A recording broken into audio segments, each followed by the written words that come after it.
The BMW i8 is, according to Munich, the sports car of the future. It's a hybrid petrol-electric 2+2 capable of 0 to 60 in 4.4 seconds and is limited to 155 miles per hour. It's made from carbon fibre and aluminium and it sips fuel like a nun sips vodka. It makes a Porsche 991 look about as modern as a flint axe. The tech behind the i8 is plain fascinating. It's a clean sheet reappraisal of how to make something low, fast and efficient. The passenger safety cell is a single carbon structure and it sits on an aluminium backbone chassis. Out back is a tiny 1.5 litre 3-cylinder motor from the Mini, but turbocharged to insanity to give 231 horsepower and 236 foot-pounds of torque. Coupled to it is a small generator motor for starting and ancillaries, which can also boost torque in sport mode. Up front there's a larger electric motor giving 131 horsepower and 184 pounds-foot. All in, that's 362 horsepower and a lot of torque. The i8 weighs 1,485 kilograms and on the EU combined cycle can return, wait for it, 135 miles per gallon, emitting just 49 grams per kilometre. The bodywork is as impressive as the gizzards, all scoops and crazy shapes determined by the wind tunnel for a CD of just 0.26. Don't take my word for it though, but I think it looks absolutely stunning. The cabin is conventional BMW meets Buck Rogers with two massive screens and all manner of fancy readouts. The rear seat's a weenie and the boot is even smaller. As standard, the car comes with tiny 195 front tyres and 215 rear sections. The test car has the optional 215 fronts and 245 rears. So the i8 is fantastically clever, but is it any good to drive? So we've seen how all the technology works, but now we have to see how it behaves in practice, because the thing I find with these ultra complicated hybrid vehicles is that you could tell me that there are 4 squirrels and 8 pots of yogurt by the front axle and a large buffalo at the back, but the proof's in the way it drives, and increasingly the proof's in how the clever engineers have calibrated all of this to work together so that it feels like a normal, organic motor vehicle. The i8 is quite surprising. I haven't driven anything quite like it on the public highway. First impressions, okay, we're on some open canyon roads now. I thought we'd do it this way around. We could have started cruising around in town, but really we want to put it in sport mode and see what a 360 horsepower genuine electric hybrid is like to drive. The answer is surprisingly fast. We were doing all the chasing with the WRX a minute ago, and out of the slower turns, the i8 leaves it for dead because it has torque fill like all of these hybrids. So I pull out of a turn now, in 3rd gear, put my foot down, I get that instant surge of torque. Gearbox is really nice and fast. It can be a bit lumpy on auto downshift sometimes, but it does match revs when you pull a paddle yourself manually like that. You heard the blip, off we go. The noise, well, the little 3-cylinder 1.5 litre inline 3, it makes a kind of parpy half a 911 noise, which is quite pleasant, but there's lots of augmentation going on in here. So we've got fakery coming out of speakers. I'm on the record as saying I can live with that and I don't mind it too much, but some people will find it a bit offensive. I quite like the noise.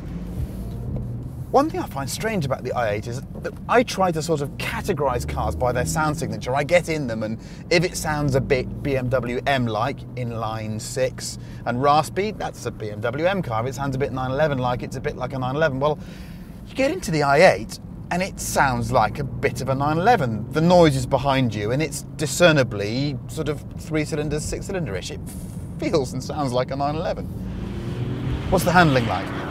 This is quite interesting, this bit. In the sport mode, the 215 section front tyre is definitely the thing that gives up first.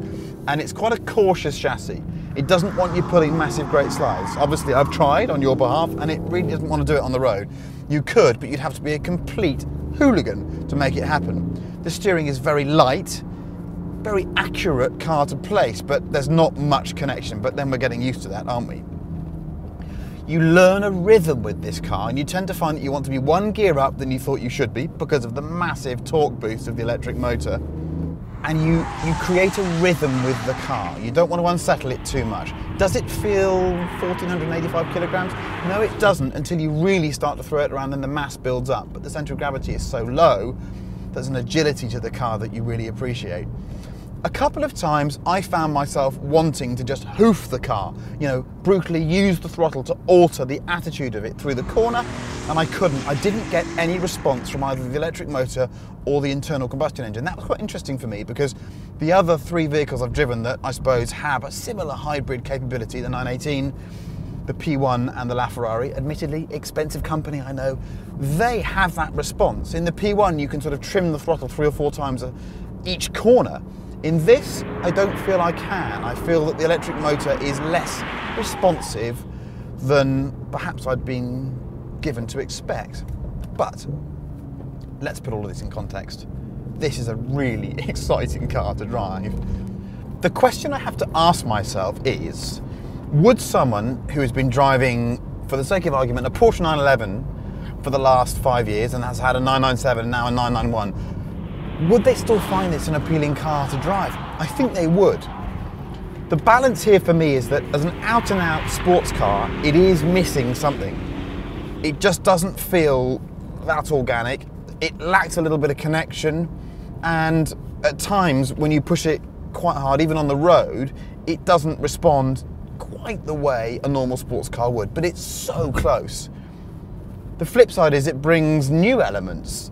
That amazing torque-filled sensation as it fires out of corners. Just the sense of being something so special, the fabulous cabin, the way it looks from the outside, the way people respond to the car. It's a bit of a folk hero. People love it. But I've done some canyon driving now, as they say over here. I've enjoyed the twisty bits, learnt a lot about how the car performs. There's no circuit activity on this early drive. We'll do that at some point, but really this isn't a track car. I think we need to now go and use it as you really would use it. And in California, that surely means going a bit slower, maybe driving in an electric mode, and going to buy an in and out burger.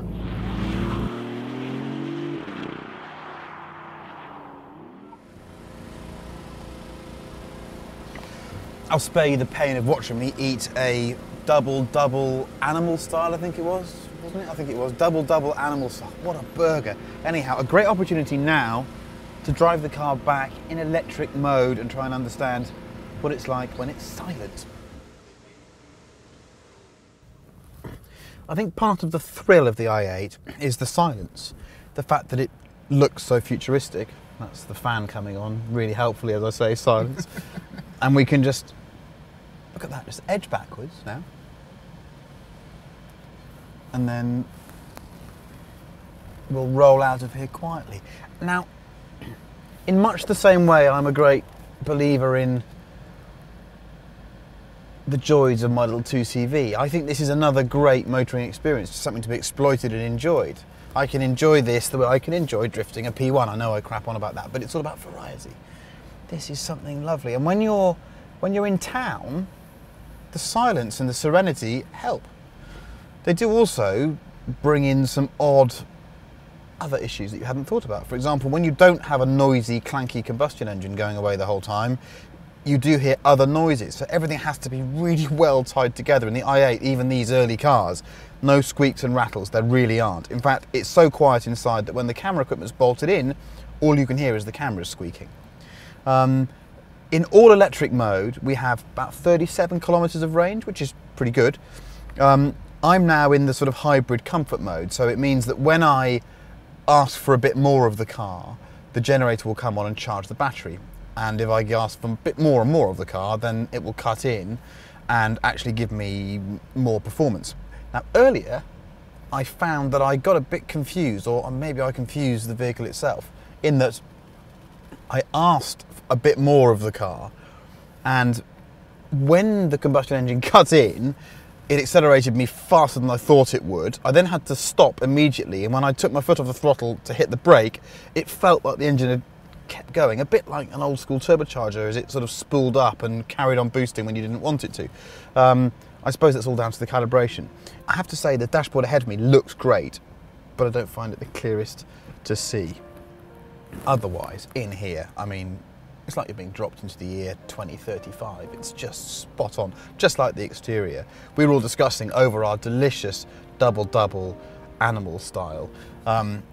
We were just discussing, when was the last time that you saw a concept car that was as unaltered and messed around with as this was from the 2009 concept. I mean, it really does look like it's just driven straight off a motor show stand. I love that. I think it's absolutely brilliant. But for cruising around town, for having two personalities, for having the kind of bolt it in e-drive mode, go to the shops around town, guilt-free, emissions-free, well, as much as you can when you're generating electricity, and then out of town, dusting a WRX between second gear hairpins. Yeah, this is a mighty, mighty achievement, this car. And I'm enjoying its silence right now.